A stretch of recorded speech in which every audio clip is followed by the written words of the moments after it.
Omlouváme se za přerušené vysílání a prosíme nejen občany z Pardubického kraje, ale i z okolí, aby se pečlivě poslechli následující zprávy. Již 3 dny po vánočních svátcích, a to konkrétně 27. prosince, proběhne v pardubickém ABC klubu první Gen 6. A jako hlavní headliner přijede slovenský rapper Luka Brasi. Vstupenky již nalezete na stránkách eventlook.cz, takže se je nenechte ujít. Gen 6 News vám přeje krásný večer a pohodovou zábavu.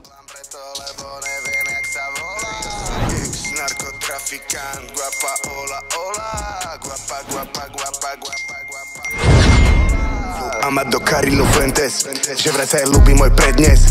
Nejsi na to stavaný, tak bež preč.